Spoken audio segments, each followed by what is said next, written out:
So now the fourth layer is thermosphere. Thermosphere क्या होते हैं? थर्मोस्फेयर कहाँ से शुरू होती है? 80 किलोमीटर अबव द अर्थ। ये हमारी ज़मीन से 80 किलोमीटर तकरीबन ऊपर होती है, दूर होती है, और ये खुद वो 500 किलोमीटर तक फैली हुई होती है। ये सन से आने वाला जो टेम्परेचर है वो इसे बहुत अफेक्ट करता है। 200 सेंटीग्रेड, मतलब ये कितना गर्म होता है, ये वाली लेयर 200 सेंटीग्रेड गर्म होती है दिन के टाइम। और इसके अलावा जो एक्सरे और जो अल्ट्रा वायलेंट रेडिएशन होती है, दोनों बहुत खतरनाक और हाई पावर की रेडिएशन होती है, शुआएं होती हैं जो कि सूरज से निकल रही होती हैं, वो भी इसी लेयर में आके एब्जॉर्ब हो जाती हैं। फिर सेकंड जो हमारी सबसे लास्ट है, एक्सोस्फेयर, यानी ज़मीन से सबसे ज़्यादा ऊपर होती है, दूर होती है ये लेयर, एक्सोस्फेयर। आप इसके बारे में पढ़ेंगे। ये क्या होती है? सबसे ऊपर वाली लेयर होती है और ये ज़मीन से बहुत दूर होती है, जबकि स्पेस जो खला है उससे बहुत करीब होती है।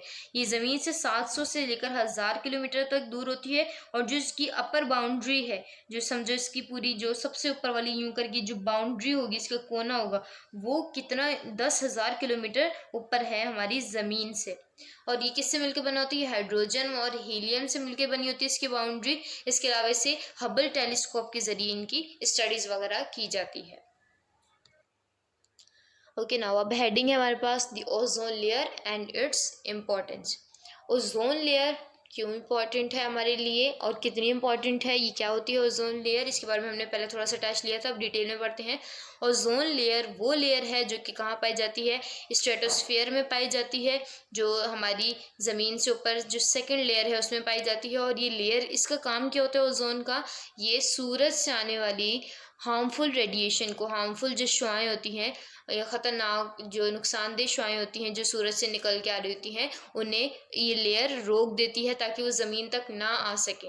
अगर वो इस तरह हो कि हमारी ओजोन लेयर नहीं होती अगर, तो ये जो अल्ट्रा वायलेंट रेज निकल रही हैं सूरज से डायरेक्ट ज़मीन पर और ज़मीन के सरफेस पर आ जाती और वो ज़मीन को डैमेज कर सकती थी, या यहाँ के इंसानों को, परिंदों को, जानवरों को और पौधों को नुकसान पहुँचा सकती थी। ओजोन लेयर पूरे एटमॉस्फेयर, पूरे स्ट्रेटोस्फेयर जो लेयर है उसमें इक्वली डिवाइड नहीं है, बल्कि कहीं वो हायर कंसंट्रेशन की है, मतलब ज़्यादा है ओजोन लेयर, कहीं मोटी तह है ओजोन लेयर की और कहीं पर पतली। जो नॉर्थ पोल है वहाँ पर क्या है? ज़्यादा ओजोन की कंसंट्रेशन है, जबकि साउथ पोल में, जो हमारी साउथ है उस साइड पर कम है। ओजोन लेयर क्या होती है? आजकल डैमेज होती जा रही है ओजोन लेयर खुद, उसमें जो हमारी लेयर है पूरी तय है उसके अंदर हल्के हल्के छोटे छोटे सुराख होते जा रहे हैं।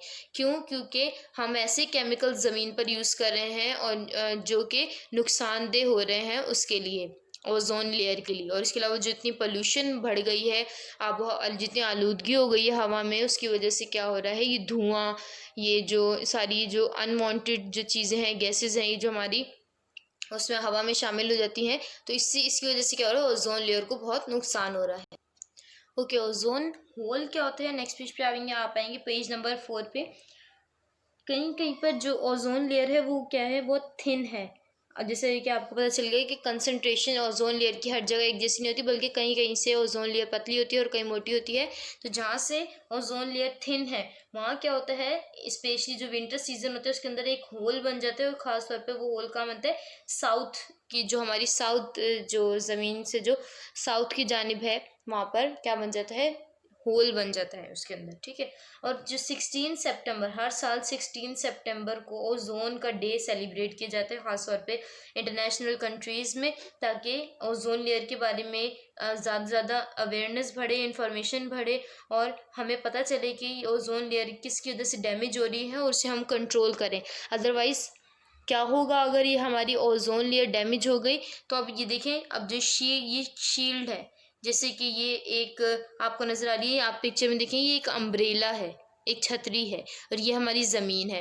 तो छतरी का क्या काम होता है? जब बारिश आ रही होती है तो वो हमें रोकती है बारिश से। तो इसी तरह ये क्या है? ओजोन लेयर हमारी ज़मीन से ऊपर एक छतरी के तौर पे काम कर रही है, यानी लेयर है एक, ताकि वो क्या करती है? जो सूरज से जो कोई भी रोशनी वगैरह आ रही होती है या हार्मफुल रेडिएशन आ रही होती है, उससे ज़मीन पे आने से रोक रही होती है। तो इसी तरह ये शील्ड है हमारी, एक जो ओजोन लेयर है वो क्या है?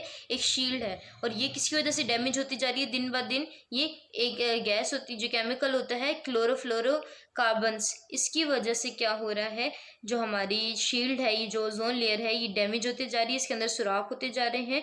और वो क्या करेंगे, अगर इस तरह जिस होता गया तो हमारे लिए नुकसानदेह है, क्योंकि इसमें से वो रेडिएशन ज़मीन पे आने शुरू हो जाएंगी जो जो कि हमारी हेल्थ के लिए और लाइफ के लिए, एनिमल्स की जो लाइफ है, वेजिटेशन की लाइफ है, प्लांट्स की, इंसानों की, इन सब के लिए नुकसानदेह साबित होगी और इस बेशुमार इससे बीमारियां पैदा होना शुरू हो जाएंगी। तो इसको प्रोटेक्ट करना बहुत ज़रूरी है। अच्छा, कैसे होता है ये, आप इस पिक्चर में देखें।